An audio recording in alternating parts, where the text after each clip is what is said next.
And কতদিন ধরে পড়াচ্ছেন? আমার নিয়ার আবার এক্সপিরিয়েন্স প্রায় 17 ইয়ার্স হয়ে গেল এই ফিল্ডে আছে, 17 বছর ধরে। এবার ম্যাক্সিমাম ওয়েস্ট বেঙ্গল বোর্ড থাকবেই। হ্যাঁ, মানে মূলত ওয়েস্ট বেঙ্গল বোর্ড, তার সাথে সিবিএসসি অ্যান্ড আইসিএসসি।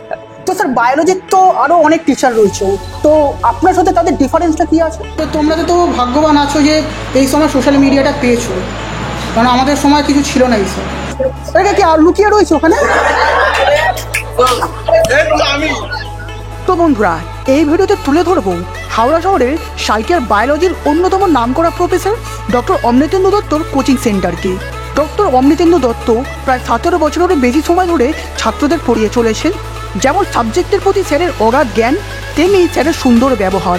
তোমরা যদি উচ্চ মাধ্যমিকে বায়োলজিতে ভালো নাম্বার পেয়ে ভালোভাবে পাস করতে চাও, যদি নিটের মতো এক্সাম ক্লিয়ার করতে চাও, বা ভবিষ্যতে ডাক্তার হওয়ার জন্য এখন থেকে নিজেকে সেইভাবে তৈরি করতে চাও, তাহলে তোমরা অবশ্যই স্যারের কাছে অ্যাডমিশন নিতে পারো। স্যারের সাথে আমার একটি পডকাস্ট অলরেডি করা হয়ে গেছে, এবং তোমরা কি করে এই কোচিং সেন্টারে পৌঁছাবে সেই ভিডিওটার লিঙ্ক ওপরের আই বাটন এবং নিচের ডেসক্রিপশন বক্সে দেওয়া আছে। তো নমস্কার বন্ধুরা, আমি রাজীব, আর তোমরা দেখছো জীবন গঠনের পথে, বাংলার জাতীয়তাবাদী অন্ধ্রপ্রদেশের ইউটিউব চ্যানেল। তো চলুন আজকের এই ভিডিওটা শুরু করা যাক।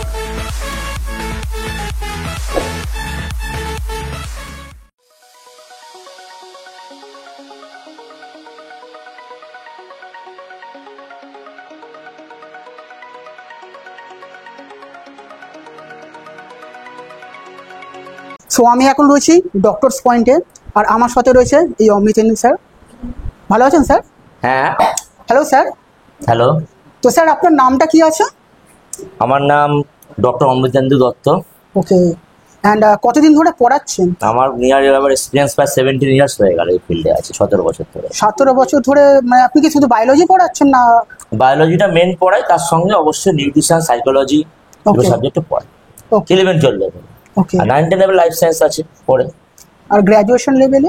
বিএসসি অনেক আছে, হিউম্যান ফিজিওলজি আছে, বায়োকেমিস্ট্রি আছে, জুলজি আছে, সব পড়তে আছে। তো স্যার কতজন স্টুডেন্টসকে পড়ান আপনি? কতজন স্টুডেন্ট বলতে গেলে গুনতে হবে, তাও তোমার বলছি মোটামুটি 11-এর যা দেখছো আজকে ফুল স্ট্রেংথ আসেনি, এর মধ্যে ফুল স্ট্রেংথ বোধহয় এখন বোধহয় 38 40 প্রায়। ওকে, 40 জন হয়ে গেছে 11-এর ব্যাচে। 12-এ 20 হয়ে গেছে ব্যাচে, রয়েছে 9 10-এও আছে, এরকম প্রায় 15 থেকে 16 জন আছে। এছাড়া নিটের ব্যাচে আলাদা করে আবার আছে, সাইকোলজি আর এই আছে, সব মিলে 80 জনের মতো স্টুডেন্ট ওপর হয়ে গেছে আমার আছে অ্যাট প্রেজেন্ট রয়েছে। এছাড়া আমি কিছু প্রাইভেট ইংলিশ মিডিয়াম পড়াই, আলাদা রয়েছে। এটা আমার কোচিংয়ের ব্যাচের বললাম। তার টোটাল কতজন হবে স্টুডেন্টস? 80 থেকে 90 সব মিলিয়ে আপাতত। 80 থেকে 90। হাই লেভেলের, মিড লেভেলের টিচার বা এখন যে লেভেলের প্যাটার্ন হয়ে গেছে, আমি আগের ভিডিওতে বলেছি আমার যে এই যে অবজেক্টিভ হয়ে গেছে, এখানে হাই লেভেল না পড়লে হবে না। ওই বস্তা পচা নোট পড়বো, মুখস্থ করবো, ওই কনসেপ্ট চলে গেছে। সেরকম টিচার অনেকই আছে, সালকিয়াতে আছে, সব জায়গাতেই আছে, কিন্তু সেই লেভেলের টিচার বলতে পারো খুবই কম। এটা আমি যে লেভেলে এখন পড়াচ্ছি বা যেটা দরকার সেইটা। মানে নিটের জন্য আপনি শুধু নিট না, আমি তো বলছি বর্তমানে এদের যে সিলেবাস হয়ে গেছে, এদের সেমিস্টারে পরীক্ষা হচ্ছে, নিট লেভেলেরই প্রশ্ন অবজেক্টিভ আসছে, এমসিকিউ। ওদের সেই হাই লেভেলই পড়তে হচ্ছে। আগে একটা ছিল নিটের একটু বেশি পড়বো, এইচএসে কম পড়ে, এখন আর না, এইচএসে ভালো করে পড়ার সঙ্গে নিটটা একটু বেশি করে পড়লে হয়ে যায়। তো স্যার কোন কোন বোর্ডের স্টুডেন্টস পড়ে এখানে? এরা সব ডাব্লিউবি বোর্ডের আছে, ওয়েস্ট বেঙ্গল বোর্ডের আছে, এছাড়া আইএসসি বোর্ডের আছে 11 12, আইসিএসসি 9 10, সিবিএসসি 9 10, সিবিএসসি 11 12 রয়েছে। মানে 3টে বোর্ডের আমি এখানে পড়াই, ওয়েস্ট বেঙ্গল বোর্ড আর ওইটা। এবার ম্যাক্সিমাম ওয়েস্ট বেঙ্গল বোর্ড থাকবেই। হ্যাঁ, মানে মূলত ওয়েস্ট বেঙ্গল বোর্ড, তার সাথে সিবিএসসি এন্ড আইসিএসসি থাকে, তার সাথে নিট তো যে কোনো বোর্ড থেকেই করতে পারে, সিবিএসসি আইসিএসসি আর ওয়েস্ট বেঙ্গল বোর্ড যে কোনো নিটে এলিজিবল অবশ্যই। টাইমিংটা কেমন কি আছে? টাইমিং হচ্ছে গিয়ে 11-এর যেরকম ব্যাচগুলো বেশিরভাগ রাত্রির দিকে আছে, 8:30 থেকে 10টা 15 পর্যন্ত ব্যাচ চলে, এবং সকালেও আছে, কেউ কেউ সকালেও 7:30 থেকে 9টা পর্যন্ত চলে আসতে পড়ছে।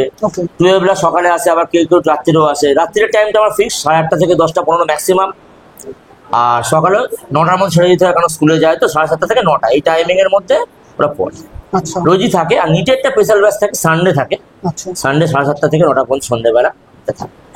আর মানে এক্সট্রা ডাউটের জন্য কোনো ডাউট ক্লিয়ারিং ক্লাস হচ্ছে, এদেরকে বলা আছে তোমরা যে কোনো ব্যাচে এসে যা যা সমস্যা জিজ্ঞেস করতে পারো। মানে আমি এরকম না যে দুদিনই পড়াবো, কেউ চাইলে আমাকে 4 দিনও আসতে পারে, কোনো সাথে 3 দিনও আসতে পারে। ডাউট যতক্ষণ ক্লিয়ার আছে সে করতেই পারে, ডাউট ক্লিয়ার করতে পারে। অনেকেই আছে অনেক ব্যাচে আসতে পারলো না, স্যার অমুক ব্যাচে ক্লাস করবো, আমি হ্যাঁ করে নাও, অসুবিধা নেই, আমি বুঝি। মানে 12 এর স্টুডেন্টরা কখন 11 এর ব্যাচে এসে অবশ্যই আসে, সেটা আমার কোনো প্রবলেম হয় না। আমি একসঙ্গে 11 পড়াই, 12 পড়াই, 10 পড়াই, 9 পড়ে যেতে পারি। ওকে, কিন্তু সেটা আমি করি না, কারণ উচিত না। কিন্তু কোনো স্টুডেন্ট হতেই পারে একটা দিন আসতে পারলো না, স্যার আমার জ্বর হয়েছে, তাই বলে তাকে পড়াটা বাঙ্ক হবে না, তুমি অন্যদিন এসে পড়ে নাও, আমি করি। আমার সেদিকে অসুবিধা নেই। সেম ব্যাচ না হতে পারে, অন্য ব্যাচে এসে হ্যাঁ, করে নিতে পারে, সেই সুবিধা ফেসিলিটি আছে। ফি স্ট্রাকচার নিয়ে দেখো, ফি স্ট্রাকচার আমি খুব নমিনাল নেই, সব স্যারেরা যেটা না আমি সেটা আমি আলাদা জিজ্ঞেস করে করছি, নিই না। আপনি যদি মোটামুটি আমি সালকিয়া খবর নিয়ে দেখবে যে স্যারেরা ফিজিক্স কেমিস্ট্রি পড়ায়, যা ফিস আমারও সেম ফিস বাইরে। আচ্ছা। আমি যে আলাদা বায়োলজি বলে বেশি করে ফিস নেবো তার কোনো মানে নেই। এই ক্ষেত্রে ফিস একটা আলাদা, অবশ্যই নিটের ফিস তো একটু বেশি লাগে আলাদা। নিটের পড়াশোনার লেভেলটা অনেক হাই, হ্যাঁ। সেইভাবে খেটে ওদের পড়াতে অনেক পরিশ্রম করতে নিটে পড়ানোর জন্য। তো এই ক্ষেত্রে ফিস সমান, মোটামুটি স্যারেরা যা নেয় এখন সালকিয়া সেম ফিস থাকে। ওকে, 9, 10 তাই একই fees। আলাদা করে কোনো বেশি মানে যেমনি ক্লাস আছে নমিনাল ফিস, যে ফিসটা সবাই অ্যাফোর্ড করতে পারবে। ওকে, এরকম না যে হাই ফাই ফিস নিয়ে অ্যাফোর্ড করতে পারবে না, সবাই অ্যাফোর্ড করতে পারবে, এই হচ্ছে কথা। তো স্যার আপনাদের কি অন্য কোনো ব্রাঞ্চেস রয়েছে? না, আমার অ্যাট প্রেজেন্ট ব্রাঞ্চ নেই, খোলার ইচ্ছা আছে একটা, খুলবো, দেখা যাক। আমি চেষ্টা করছি, সালকিয়ার বাইরেও খোলার টার্গেট আছে, হ্যাঁ, কথাবার্তা চলছে, সালকিয়ার বাইরেও খুলতে পারি। আপাতত সালকিয়াটাকে ফোকাস করে রেখেছি। ওকে, কিছু বাইরের স্টুডেন্টরা আছে পড়তে চাইছে, যেমন লিলুয়া বেলুর বাড়ি এলাকা ছেড়া চাইছে, এবার তারা সালকিয়া হয়তো আসতে পারছে না, তাদের জন্য একটা জায়গা দেখে ব্যবস্থা করার চেষ্টা করছি, যদি হয়। হ্যাঁ, তাহলে তো খুবই ভালো হবে। ভালো, আমি তো চাই সবাই, আমি তো আগের দিনই বলেছি, আমি টিচার, সে প্রফেসরই বলে যাবে আলটিমেট টিচার। হ্যাঁ, আমি স্টুডেন্টরা ভালো চাই, ওরা আমার কাছে পড়ে যে বেনিফিট হোক সেটাই চাই। তো বেনিফিট হতে গেলে একটা তো ডিস্টেন্সের ব্যাপারও আছে না, সবাই তো আসতে পারে না, এই জন্য দেখা যাক যদি করা যায়, ওদের কথা ভাবছি, কারণ অনেক প্রস্তাব আসছে, ওখানে পড়বে অনেক ব্যাপার আছে, লিলুয়াতে তো রয়েছে, বালিতে রয়েছে, অনেক জায়গায় রয়েছে, অনেক অপশন আছে, বা স্টুডেন্টরা রীতিমতো চাইছে। হাওড়া ময়দান রয়েছে। বায়োলজি টিচার খুবই কম লিলুয়া বাড়ি এলাকায়। হ্যাঁ, 11 বা 12 কাছে আলাদা আলাদা সব গ্রুপ অ্যাডভাইজার বা ম্যানেজার আছে। ম্যানেজার বলতে পারে যে গ্রুপের সমস্ত কি পোস্ট করতে হবে না করতে হবে এগুলো দেখতে পারে। এর মানে যে পুরো স্টুডেন্ট তা না। ধরো আমি বললাম যে এটা পোস্ট করে দাও, এটা করে দাও, ছবি দিনে পোস্ট করতে হয়, আমার সবাই আসতে পারে না। তো 11 এর ক্ষেত্রে সেটা সুবিধ আছে, আর 12 এর ক্ষেত্রে সেটা পাবে না আছে। হ্যাঁ, 9 এর আলাদা আছে, আমি বলছি না, এরা দুজন মিলে ব্যস্ত হয়ে এই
তো এখানে প্রায় দেখতেই পাচ্ছেন কতজন স্টুডেন্টস পড়াশোনা করছে।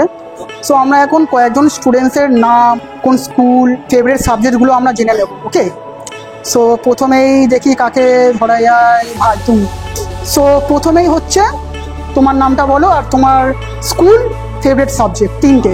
আমার নাম ঋতু মজুমদার, আমি লিলুয়া টিয়ারজিয়ার খেমকা স্কুলের স্টুডেন্ট, আর মেনলি আমার ফেভারিট সাবজেক্ট ম্যাথ। আমার নাম সায়ন দে, আমি হাওড়া জেলা স্কুলে পড়ি, আমার ফেভারিট সাবজেক্ট ইংলিশ। আমার নাম সুরজিৎ বাগদা, আমি লিলুয়া টিয়ারজিয়ার খেমকা স্কুলে পড়ি, আর আমার ফেভারিট সাবজেক্ট হচ্ছে বায়োলজি। বায়োলজি। আমার নাম সুপ্রীত সাহা, আমি সালকে হিন্দি স্কুলে পড়ি, আমার ফেভারিট সাবজেক্ট ফিজিক্স। আমি অঙ্কিত মাঝি, আমি সালকে হিন্দু স্কুলে পড়ি, আমার ফেভারিট সাবজেক্ট আমার ফিজিক্স। আমি অয়ন মণ্ডল, সালকে হিন্দু স্কুলে পড়ি, ফেভারিট সাবজেক্ট বায়োলজি। আমার নাম সুপ্রদীপ দাদি, আমি সালকে হিন্দু স্কুলে পড়ি, আমার ফেভারিট সাবজেক্ট কেমিস্ট্রি। আমার নাম রোহিত গান্ডি, সালকিয়া হিন্দু স্কুলে পড়ি, ফেভারিট সাবজেক্ট ম্যাথমেটিক্স। এটা কি আর লুকিয়ে রয়েছে ওখানে?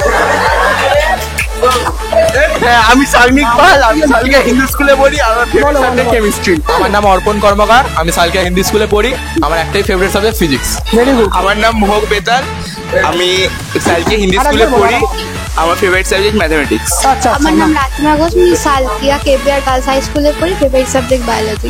স্নেহা বেরা, আমি সালকিয়া সিলভাস্ট্রম স্কুলে পড়ি, আমার ফেভারিট সাবজেক্ট কেমিস্ট্রি। আমি সায়নিকা দাসমল, আমি রাজগড়িয়া স্কুলে পড়ি, Salkia KBR girls high school, আর আমার ফেভারিট সাবজেক্ট হলো বায়োলজি। আমি আহিরি পাত্র, আমি সালকিয়া কেবিআর গার্লসের ছাত্রী, আর আমার ফেভারিট সাবজেক্ট বায়োলজি।